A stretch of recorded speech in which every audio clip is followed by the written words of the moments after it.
Good morning, good afternoon, good evening, wherever you are, wherever you're watching or listening later on if you're listening to the podcast or the recorded version of this. We're grateful that you're here today. We've got another fantastic show. We've got Cara North is going to be joining me in just a minute. We're going to be talking about a bunch of stuff around our series around creating instructional video. So we'll get her on in just a second. Before we do that though, I want to talk real quickly about a really cool opportunity for all of you that TechSmith is partnering and sponsoring. So let me just bring this up here and share this with you. So we've partnered, and I'm excited to announce we partnered with Thinkific and Zaylee Barclay to support what's called Think in Color 2021.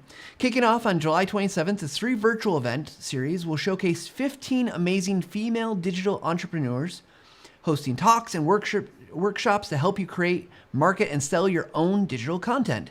And if you're just getting started in creating your own online business, you won't want to miss it. Not only will you hear the story behind the glory of these 15 inspiring women, you'll learn strategies about things like creating impactful content, how to make your brand stand out, marketing strategies to grow your audience, create digital products that generate recurring revenue, and more. So you can register now for free and get access to an amazing lineup of speakers and their insightful workshops. Plus, we've got an exciting opportunity to help you on your way to creating your own digital product.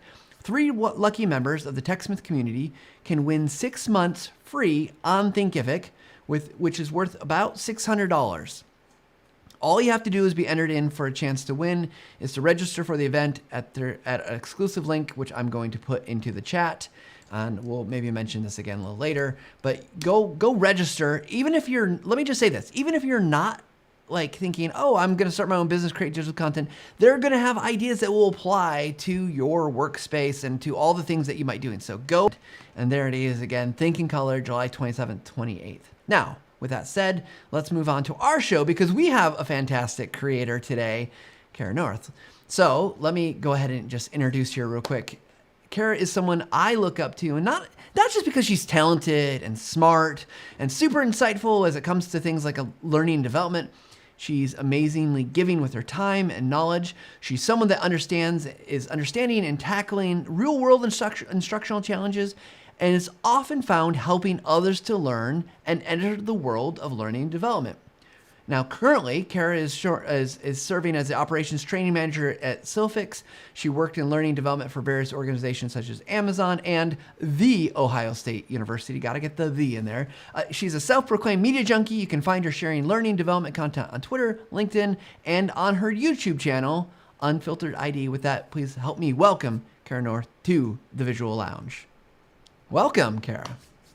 What a introduction. I need you to go around with me and introduce me everywhere, but the admiration is mutual. You know, I look up to you as well, Matt. So thank you so much for having me here.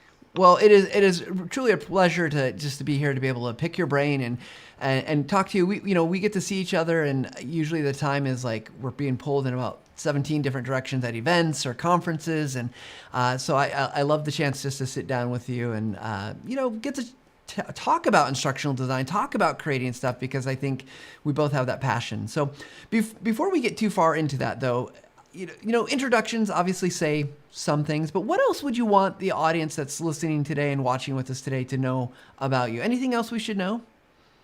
Really, the only other thing I want to add is I recently launched a community cohort. And so I've kind of gotten out of the business of individual mentoring. Sadly, I just don't have the time to do it like I would like to. And so I don't know, I had this kind of vision or, feeling in my heart, so to speak, a little bit earlier in this year of, I'd like to give back to the community. So I reached out and found some different organizations that needed help with instructional design. And I thought if I could take them on as clients and then have people be a part of that would be a really good experience for people to get that real world experience doing instructional design. So I'm pleased to say we have 2 clients currently, maybe a third because they just keep coming. I was overwhelmed. I had over 300 people apply. I picked 10 people to be part of this cohort. But even if you weren't selected, that's something you'd like to follow along with or be a part of. I do have like a little project where people can work on another project that is not part of the main cohort. So if you're interested in that, maybe I'll pop the link to the Slack over in the YouTube chat. But yeah, just really excited to give back and help others really get that experience, because I don't know about you, Matt, but I know we're both kind of formally educated in the ID space. And when you read about ID, it sounds so simple in a book, right? Like, oh, you just do this, this, and this. But we know in the real world, it's messy, it's not linear, there's all these weird things that happen. So I want to kind of demystify that and again, give people experience with a real client and also put out some good in the world. So I'm really excited about that. I'm going to be officially kicking that off in the middle of July.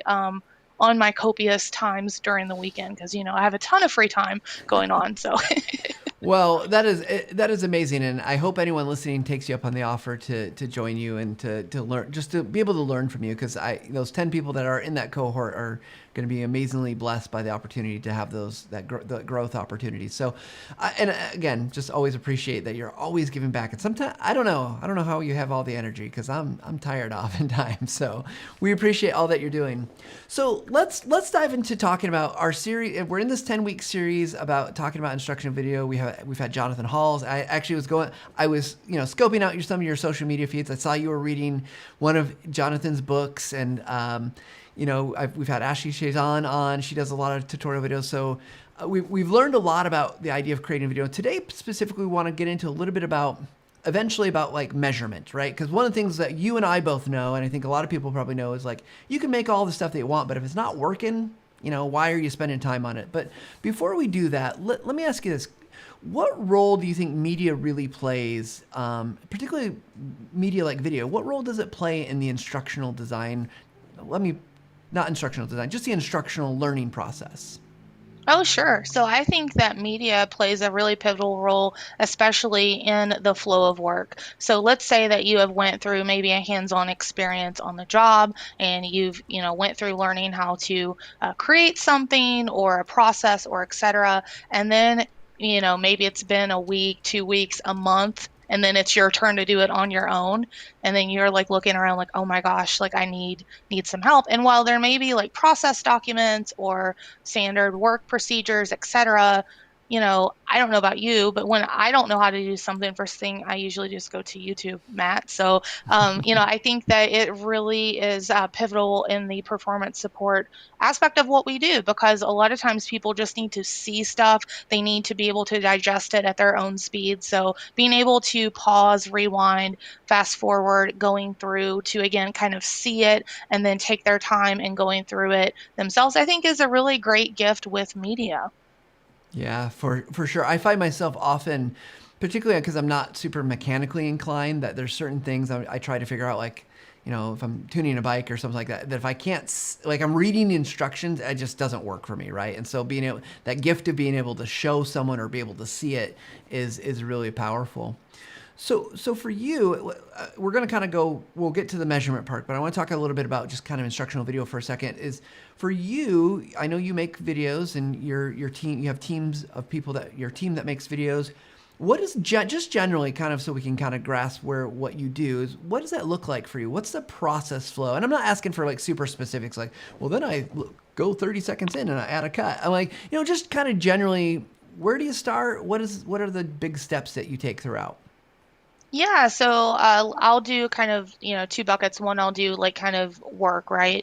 So, for example, there's a project that we're currently working on here at work where we have these really sophisticated machines, and golly, it is bananas what people will need to be able to do to use these machines appropriately. And while we have very, very detailed work instructions on, do this, do this, do this, do this, do this, a lot of times what it's missing, I mean, the work instructions are usually the what, right? The very procedure, whatever, but a lot of times it's missing the how, right? So, like, Mm-hmm. what does this actually look like in practice? And so, for us, what we want to do is we want to help illuminate what those gaps are and again, support people in the flow of work, in the job. A lot of our documents are very lengthy. So, being able to quickly go to what they need in that moment, that is something that is really important to us. So, again, focusing on what the person is needing to do, right, to be successful with that. But again, basing it in our, rich documentation of what it is that they need to do. So that's kind of like on the job.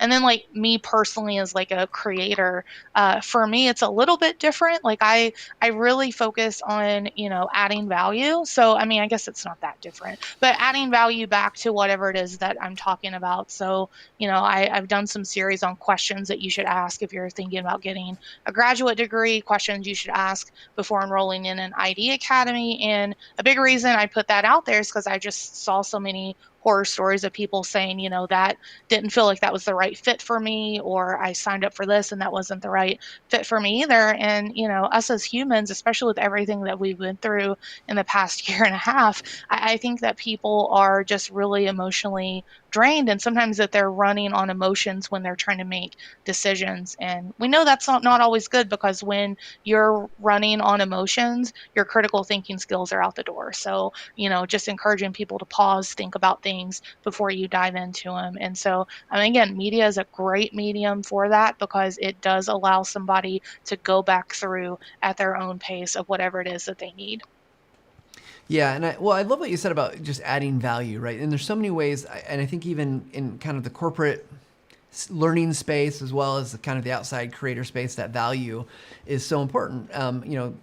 As you said, that there's lots of procedure steps, and sometimes it just the value is that, again, you can see it or you can hear it, you can feel like you're, I love the feeling of being able to see like I'm there with someone doing something, so that I, my likelihood of screwing it up, I'll probably still screw something up, but my likelihood is a lot less smaller. And before we were talking, you talked about in your industry, in your company, there's lots of dangers. And having worked at a pharmaceutical, those dangers are real. It's not oh, maybe you'll cut your finger on a piece of paper. It's likelihood if you mess this up, you're gonna be badly, at best case scenario, badly injured, worst case scenario, dead. And so I think that adding value is keeping people alive, that's a pretty good value. Always. Always, we want to do that. Well, okay, so you've got your videos you're making, and you're making lots of learning content. So in doing so, at what point are you deciding what you're going to measure against? So, as you go through these processes, and you're, probably creating hundreds and thousands of courses for your organization, when are you kind of deciding, like, how are you going to understand if, like, the video or what, you're making an articulate storyline piece or something, some training, maybe it's just a written training. How are you deciding when and where you're going to measure that? Like, and how are you deciding how you're going to know if it's working?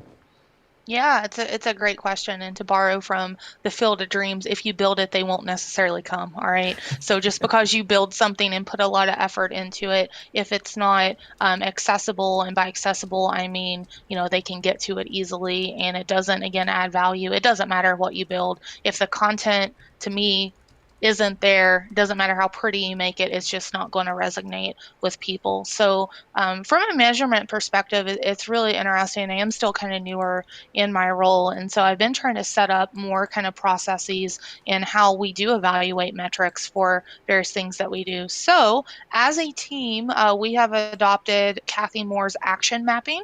And so for us, everything that we do, we want to make sure that it is tied back to some kind of a key performance indicator in our business, and it focuses on what someone needs to do with that information to be successful at X, Y, and Z. So that is kind of the heart of our media strategy when we build things out, our learning experience strategy when we, maybe put videos in like an articulate rise, or, something like that. Although I do have to say, Matt, I don't know, she's probably not watching right now, but I do have a team member who loves Snagit so much it's her estranged spouse. So I'm just putting that out there. She loves her some Snagit and uses it all the time. But again, it's focusing back on what it is that somebody needs to do, and if it's something that they can use. So we have started also building out a lot of evaluative tools. We've been putting evaluation pieces in a lot of the stuff that we have, and we take that very, very seriously. It's something that we monitor. We want to make sure that it's hitting the mark, and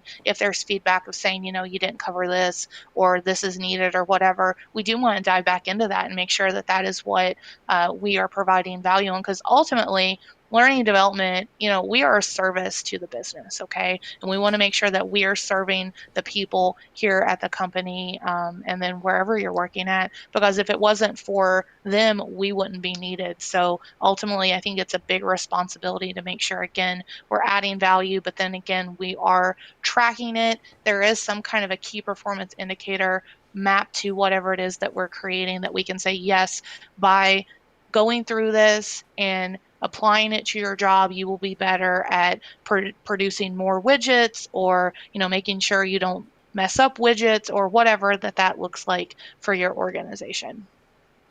Wow, there is a ton there. We can spend time unpacking it. If my memory was just better, I would go back to the beginning. We'd start breaking down what you've talked about. But so a couple things I think that I've taken away from here is that obviously measurement is super important, and you need to have a strategy for this, right? And you mentioned Kathy Moore's action mapping, I believe was what you said. So for you, as you're thinking about the design, kind of the whole phase, at what point are you making these decisions about the measurements? Are you doing that up front, kind of like first thing first, or are you doing that like, because I think one of the things that happens for a lot of people new is they go out and they're like, we're going to make a video, and then they make the video and then say, oh yeah, we need to figure out if this video is going to be successful. And I don't know that that's the right way to do it. So what would you recommend to our good new friends in the learning development space about where should they be making these decisions? Yeah, I think in the very beginning, that's the key thing when we get a project request come in and they're like, "Hey, we want to make training, or we want this or whatever." Next question is, okay, well, what problem is this solving? How is this impacting our metrics, et cetera? So that is one of the things we get out of the way in the beginning. And if there's something that can't be impacted, then that's when you ask the follow-up questions, Matt. Like, well, if this really is a problem, like what else have you done to try to solve it?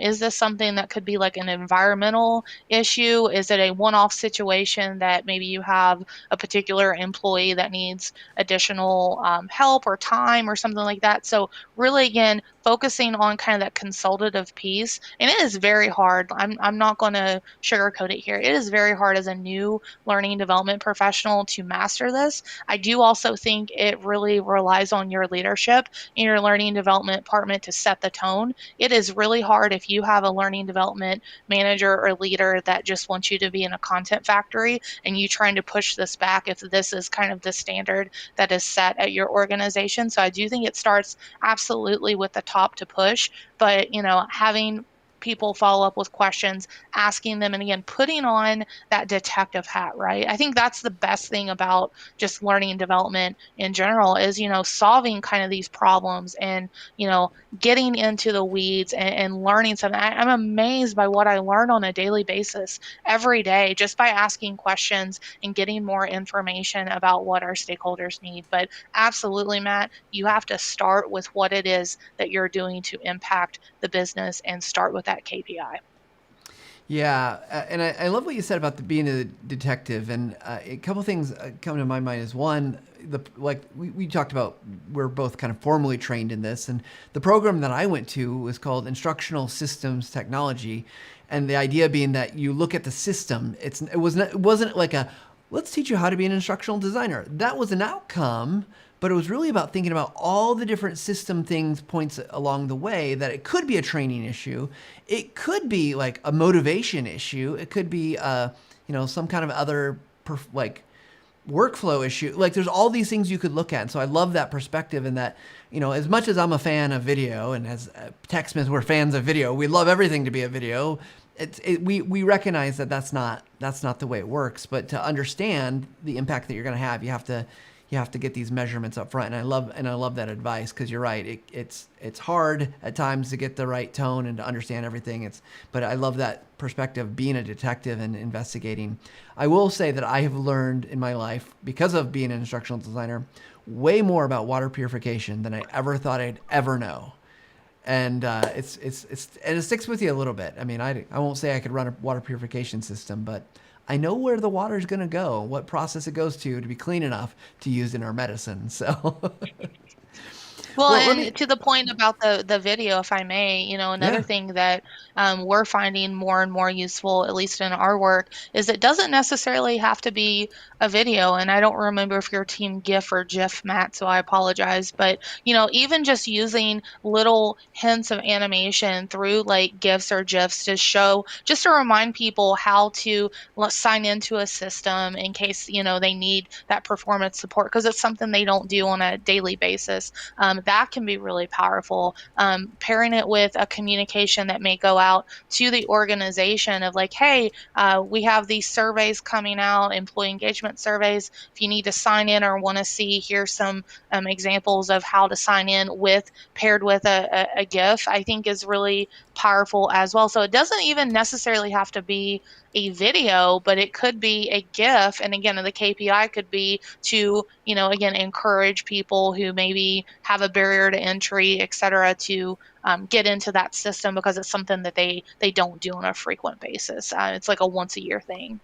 Absolutely. I love those kind of performance reminders things. And I have them. One of my earliest keys to that was we had a CFO who was doing some tax stuff that he did like maybe once a quarter. And it was just complicated enough. He said, I spent more time every quarter trying to figure out how to remember which things go where. He said, I just made a video for myself. So I love that. And for the record, I'm team GIF because we don't have, anyways, we won't get into it. It's fine. I'm team It's gift GIF. too, but I didn't know. So cool. No, I know some people. It's an important piece, but I'll go with whatever you say. So, so okay. Let's keep going with our questions. So we've talked about kind of the importance of measuring. We've talked about when it's important to measure.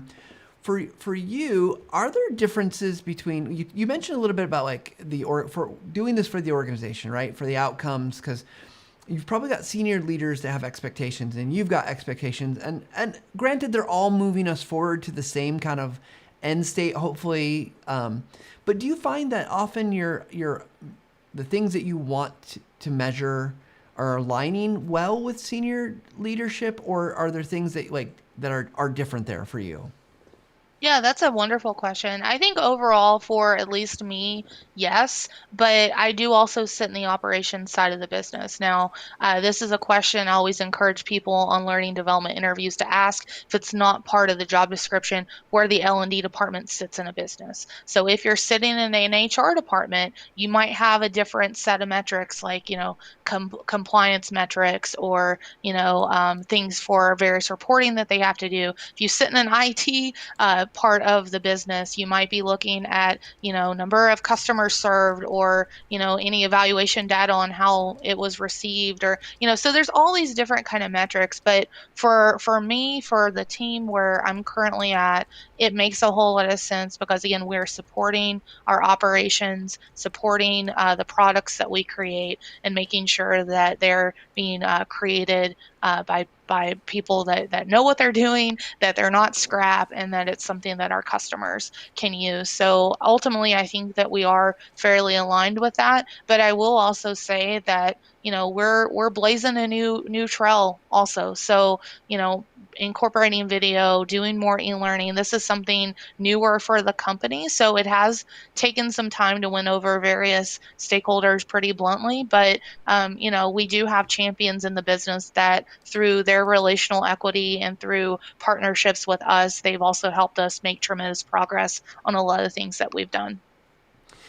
If you don't mind, I would love kind of the insight as you talked about these barriers and some, because I think that's true in a lot of organizations. I'm curious, what are some of the barriers that you think you've seen or come up across, and then what was it that helped maybe us kind of shift the thinking, if there is something. I realize fully that some barriers are just old thinking. They didn't know, and and sometimes they don't change, and sometimes you get lucky and people are like, oh yeah, actually I didn't know what I was talking about. That never really happens. But I'm curious from you, because I imagine there's someone who's going to watch this or listen to this is feeling that same struggle, right? Like, oh, we want to do more, and I don't care. We could let's put a blank line under where video is, and we could say it's video, and then flip the card, and it's images, it's audio, it's interactive media, whatever it is. So I'm curious if you can, would you be willing to share some of those, like maybe one or two experiences or examples that you've had? Sure. So I have a quote from Dr. Michael Allen actually in my email signature that I think sums this up perfectly. If training were enough, or excuse me, if content was enough, we would only have libraries and not schools. And I just love that quote so much because I think one of the barriers that, I have hit in my career is that people think that content equals training. Oh, here's the content, give it to them, they're trained, right? And I know better, Matt, I know you know better. And I think most people, if they just stop and think about it, they know better too, but they just think, oh, if I get the content out there, then they'll figure it out. They'll go back to it. But the problem is, where's the content at and how easy is it to get to? So I like to use the analogy of the Tootsie Roll Pop. How many licks does it take to get to the center of the Tootsie Roll? How many clicks does it take to get to the content in your learning management system? Most organizations, it's a lot. I mean, my last institution, everything was under two-factor authentication. Even to get into email was two-factor authentication, and it just never got old. And there was like a little meme that even people that like would graduate from there, like their diploma would have a two-factor authentication. It was not popular. So I think that that's kind of the first barrier. And so we had a project come in, and some folks on the team just did a tremendous job with it. It was a very high priority project. They wanted to put together a PowerPoint for it, and we're like, PowerPoint might not be the best way if this is a critical message that we want to get across to make sure that we are focused as a whole organization, making sure that we're focused on good manufacturing practices. Okay, so very proud of the team. The team was like, no, like, let's focus on what people need to do. And so they ended up creating an e-learning. I'll never forget this. And when I was at Amazon, whenever we dealt with difficult internal or external customers, there was a term for it called a turtle flip. And so if you were able to take the turtle, so to speak, who's on its back and they're all angry and they can't get up, you're able to flip them and they're happy. Like there was like a little award that you would get if you had a turtle flip. Like it was recognized. So members of my team did what I call a turtle flip that day because there was a stakeholder like, I don't know why we just can't put out a PowerPoint. Like, I don't like this, blah, blah, blah. And then, they're like, well, let's just show you what we got. And then at the end, oh, this is the most beautiful thing I've ever seen. I love it. I want more, et cetera. So I think, really taking advantage of opportunities to demonstrate the effectiveness of doing something different, I think is really important because people really don't know what they don't know. And if they've only experienced training one way, whether it's just, handing a sheet of paper or a PowerPoint slide or whatever that is, it can be really hard for people to imagine it a different way. And so being patient with your internal stakeholders as well as your external stakeholders and taking the time to educate them, showing them what's possible. I think a really good tip is, if you're building out examples of things that you can do, I think that that's a nice little tip just to show people like what your team is capable of. I think is really, really critical, right? So I think just being able to show the value again and let them see it for themselves is something that, that's been a big barrier for us. But yes, I think ultimately there's a lot of organizations that think content equals training, and that's definitely not the case. Yeah. So I love the turtle flip analogy, and actually, Ashley Adams over on YouTube said she loves it as well. Keebler Powell said that classic barrier, but we've always done it this way, is one of the hardest to break down, ain't it? And which it's so true, right? Just those kind of built-in, ingrained. We're going with the flow is always seems to be easier than introducing the new thing, new media, or trying to do it. So I love those things, and thank you everyone who's watching and commenting. So we've talked a little bit about kind of the measurement stuff, but I want to step back a little bit because I think one of the things that for a lot of people, and not just instructional design, but I see this in marketing, I see this in other departments as well. So it's not like a solo, just our world problem, is that just measuring is tough, right? Like it's tough to know what to measure. It's tough to get the data. It's tough to figure out, how to get it all done. So as you're going through your processes, like what advice would you give us about, because we know let's just say it's a universal truth at this point. It's hard to measure stuff for most people. What advice do you give to the L&D world about that? Because that can't be the thing that stops us. So what do we do? Yeah, so I think I'll give three pieces of advice. Number one, make sure whatever it is that you're creating from a media standpoint goes through multiple reviews before it gets to the end user. So ideally, you have some people going through it who are basically your target population. The subject matter experts, have them go through it, and have the learning development team go through it. I think that that's really critical, because if you design it in a vacuum or design it with only one perspective giving you feedback, it's not going to probably hit the mark that you want it to. So doing that on the front end, I think, really helps. On the back end, make sure that it is a little bit more inclusive for more folks. So that would be one. Two, constantly get feedback. I mean, there is nothing wrong with adding in ways to give feedback directly to the team.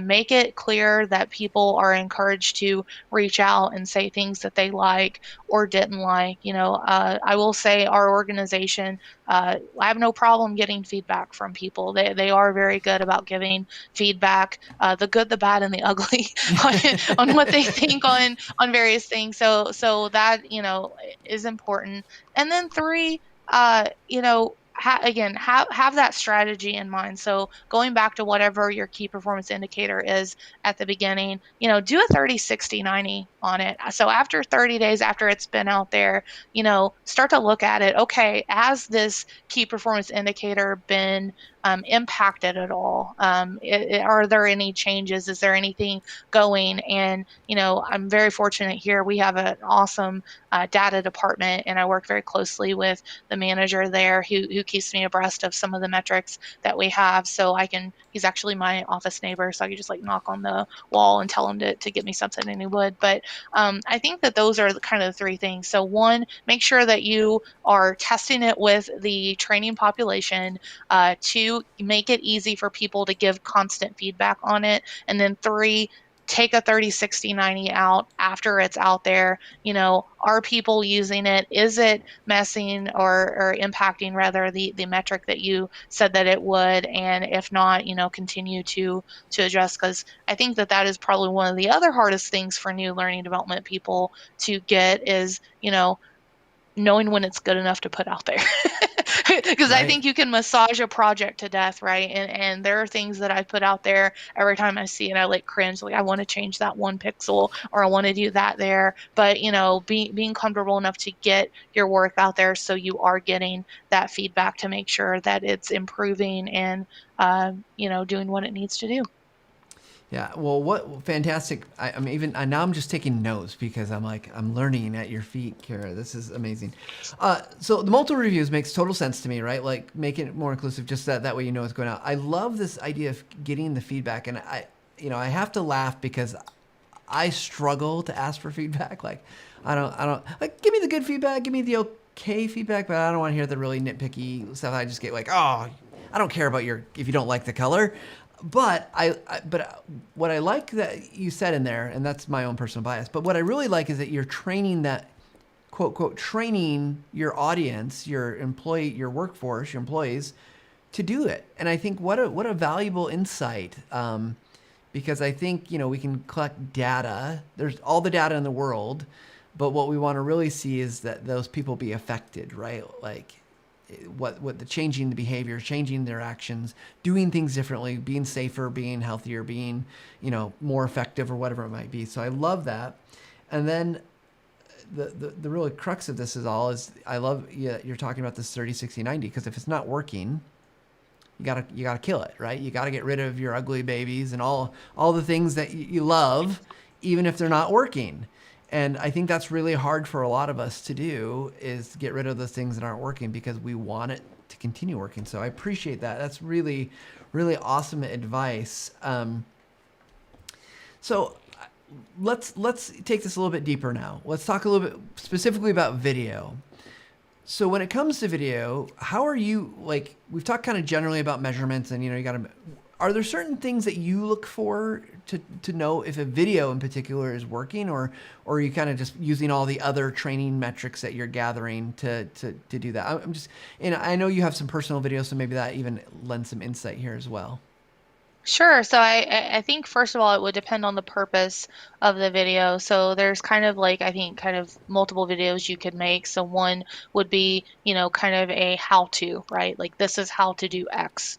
This is what this looks like, how to do this process. That's one thing. But then there's another kind of video that we haven't really dived into, at least here in this organization. But kind of like the story based and these kind of tales that like get you in, and like you're using it in scenarios or situations that people may face in work. So I think whether it's kind of those two, it might depend on whatever. For a how to, I think that, a good, well, again, this is kind of my own bias here, I guess, but I think that it's really good if it's, gets right to the point.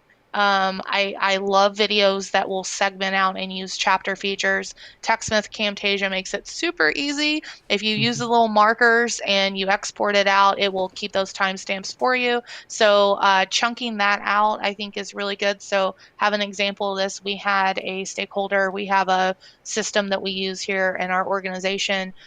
Create this, gosh, like 15-minute walkthrough of this system, and it was just it was monolithic, but we were able to say, okay, they do this, they do this, they do this, and they do this. And so then at the bottom of like the intro video, it had the name of whatever it was, and then it was an active link that they could click on to hop to that part of the video. So again, you don't want to waste people's time, right?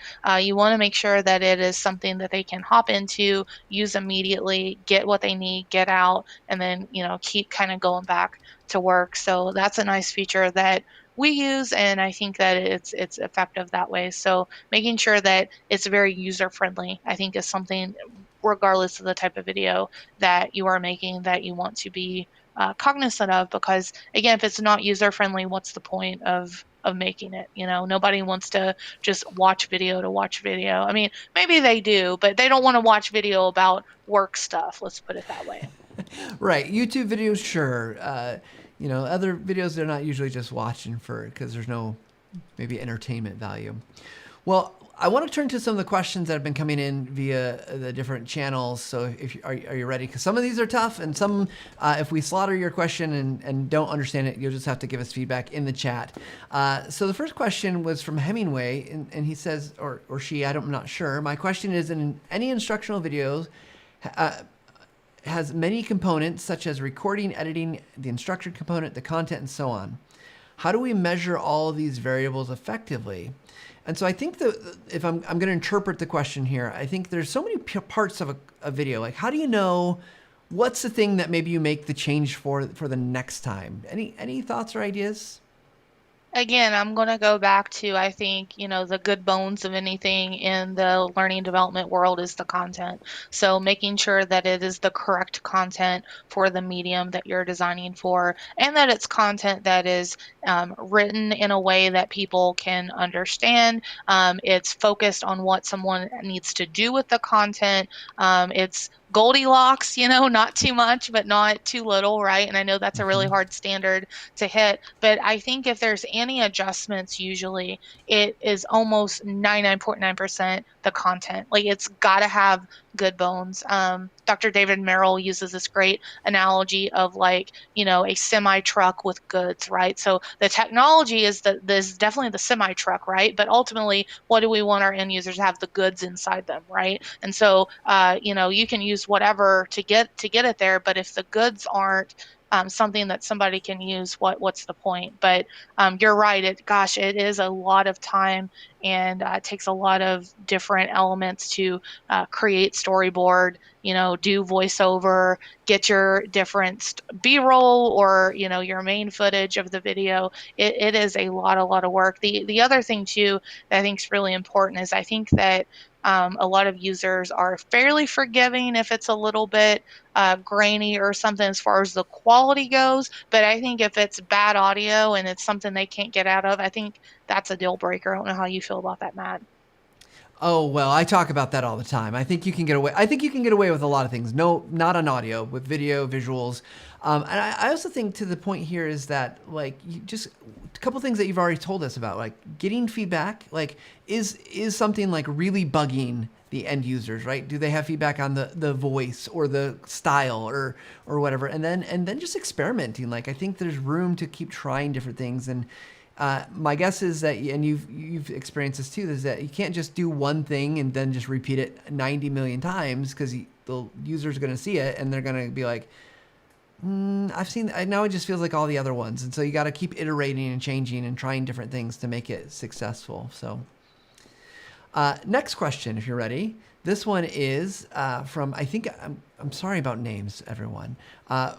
Aroth Camp says, do you find retention checkpoints along video training paths are good measurements? Any false positive experiences from either of you with this approach? So I'm assuming by checkpoints we're talking about kind of like knowledge checks or other things that, make sure you're getting what you need along the way. Any thoughts? Yeah, I wish I had that prepared. I read recently there was some research about this, and it was in one of the ed tech journals, and now I can't remember it for the life of me. But basically, they did like an A or B test. A test was they had like a video that had multiple pause points for like a little knowledge check question would come up, and it wasn't anything major. It was like a little formative assessment of, what do you think about this, or et cetera. And I want to say those, while they remembered or was able to apply the content better, they had a negative user, not like a negative, but like they had a lower user experience versus the other one that was just, they didn't have that in there. So as far as like building those out, that's something that we haven't really messed with here yet, but I do think that it could be a little bit more effective depending on how you do it. So I just for fun, because this is the kind of person that I am, built out a prototype of actually a branching video using TechSmith Camtasia just to see if I could do it. And so what I would do is it was a little conversation, and then it have like the different little hotspots that would jump to different time points on the video. Now, whenever it is advancing something like that, like in that example, I do think that something like that could definitely be more engaging for retention, right? Because they're like, huh, I wonder what's going to happen next. It's getting them in to the element of the story and letting them kind of be more active in it versus just like consuming it and being passive. But as far as like the little knowledge checks, I know me personally, I'm not a fan of them as a user because I feel like they're kind of disruptive. If I'm watching something, I want to like be focused on it myself. But then also, I mean, this is another little side soapbox is, how well is the assessment question written? Is it just like written something silly just to distract me, or is it actually adding value back to helping me apply that onto the job? So I'm a little bit picky about my assessments, but that's another topic for another day. For sure. Well, so I guess the only thing I would add is I think for the most part, I wouldn't use them. If your video is going to be that long and you need to have knowledge checks to check, like make those smaller, just make those videos, right? Like, and then you have your assessment at the end. And the only thing I would say is there is some, and I'm trying to think of where I read this research, but like the use of like pausing and having people reflect on what, like, and it's not an assessment. It's not like a true false kind of multiple choice question, but having people actually take some time to maybe write and reflect on the things that they've been learning or to go and apply can be really powerful. But I think those are got to be used few and far between, because could you imagine every video doing that and all of a sudden you're like, oh my gosh, and people are just going to skip it. But in the right time, the right place, the right content, I can see that being valuable for like reinforcing the learning. But I think what you said was spot on. And so, yeah, I don't know if I'd do it too much. I think there's other ways to probably get people to review and check in and make sure that they're getting it. Occasionally, sure, but maybe not all the time. Okay, we've got another question here. And then after this question, I think we'll move to our speed round and then we'll have some fun. So Keebler Powell on YouTube says, on the engineering side, DFX, design for quality, cost, etc., is commonplace. Are there ways to build a training systems in which you DFFB, design for feedback, so the data loop back is built in? In essence, you build the package around the metrics you use to consider the system to be successful. Not sure if Kara would have anything to add to this. So you're smiling like you have some inside knowledge here. Yeah, so Keebler Powell is someone that I work with, so of course I had to Ah, get a curveball here. So no, I think it's a fair question. So I'll just generalize here. You're talking about how do you build content for feedback and et cetera. And again, it's going to go back to kind of what I said earlier, making sure that that end user knows that this is part of their journey and that this is a partnership, right? I really, really think a lot of learning development departments and organizations fail because they put themselves as, it's us versus them. And I've always just kind of had like this service mentality of we're here to support the users, right? I mean, we sit often learning development sits in a really weird spot where we're not usually in the front line, but we're also not in the C suite either. And so we have to like kind of be the mediator between what C suite says we need for improving our organization and then what folks on the user side actually say that they need to do their jobs more effectively. So it's this really interesting dynamic between those two levels. And you're kind of like, I like to say, in the gray space of the organization sometimes as you're doing that. So I think setting clear expectation that this is a partnership. We want you to be part of the learning journey. We want your feedback. We want to continue to improve this for others. And two, I think the greatest gift that learning development teams have is anybody that comes into something with a fresh set of eyes. One of my favorite questions to ask when I'm developing content is, how can I screw this up if I'm a new person? And you get a lot of insight from that because they'll say, well, you could do this or you could do that. And those are great things for scenarios. Those are great little things to send out after they went through it. Hey, you've had this for, you were trained on this a week ago. We wanted to check in and remind you, here's a common mistake that people may have, crosswalk it back to some of the other stuff that we have. So, and then again, continue to get feedback from the user. So I think that it can be done very well, but I think it's the way that it's delivered, and people know if it's disingenuous. So really coming at it from, we're here to serve you, we're here to support you. I mean, that's why I love learning development. You get to be a part of people's success. And I truly mean that. Like I love, love, love that. But you can't help people be successful without knowing what people need, and you need that feedback. yeah. Well, it seems it would be helpful to just remember that the ultimate goal of L&D is we are servants of the organization to help people. Like those and the people that are taking if we don't have those people to take our courses, what are we doing? We're not doing anything, right? Like we don't have jobs. And so remember, it seems like to just add to what you said is just remembering that makes it all the more important that we are getting their feedback, because we have to obviously balance what the C-suite wants and the metrics and the outcomes and the things to make the business keep going. But we also got the people who are taking the courses. And if we're making really awful stuff that they can't stand, it's probably going to lessen the effect on the other side too. So thank you for that answer. You took a Yeah. complicated question that I wasn't sure I understood, and you made something awesome for it. Before we jump into our speed round, will you tell us about your the cool thing that you're doing to help people find instructional design jobs? Oh, that? Okay, I guess. I guess. So This I, is so yeah, cool. so I started posting jobs on LinkedIn, and I try to do that every weekday, but sometimes I don't get to, but mostly weekday-ish, we'll put it that way. Just jobs that I find on LinkedIn. When the pandemic hit last year, one of my best friends actually lost his job, and like he's wicked talented. And I was thinking, gosh, if that would happen to him, it could definitely happen to anybody. And I know that people are struggling to find jobs. So I post remote only United States based jobs. Okay. So don't send me messages about, oh, you don't do this for this. Trust me, I've gotten enough of that for the past year and a half. So you can either follow me on LinkedIn or the hashtag hot ID jobs, or if you actually send a text message to that phone number that he put below his picture, that you can subscribe to my text messaging list. And so I send those out. If you're on East Coast, you'll get the text at 9 a.m. Eastern time. If you're in Central, Mountain or Pacific, it will come at noon Eastern time because I don't want to send something like insanely early and wake people up. So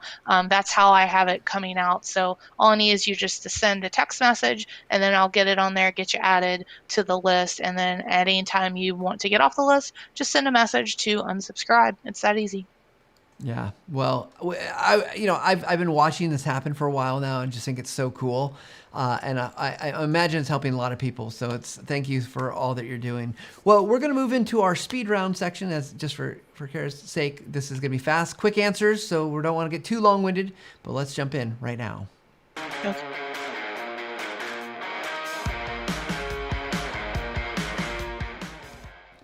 All right, here we go. Our first question. You can only pick one. What's one effect you would keep in your video creation? Oh. It's tough. In the creation? So like transitions, a zoom effect, annotations, something like that. Oh, I would definitely probably say annotations. All right. Cool. What's one thing you think everyone needs to learn about instructional design? And I'm talking about everyone. Oh, that you will never know everything and you need to be okay with that. Awesome. Love it. Okay. I had to do some digging. And so I knew nothing about this topic. Which is the best Jonas brother? Nick, that's easy. Okay. I'm probably on some list now because I looked up the Jonas brothers. Will you be seeing them on tour? Absolutely. Yeah, I already have my tickets. They're going to be in Cincinnati. They're not stopping in Columbus, sadly, but I'll go to Cincinnati to see them. Yep. Perfect. I figured you would be. So Yes. you get to mentor a lot of people. What's the one piece of advice you consistently give? Get a network and really focus on creating relationships with other people. I would not be where I am today had people not given me their time to help me along the way. And it's my privilege and honor, and I think my calling to pay it forward to other people. That's awesome. I love it.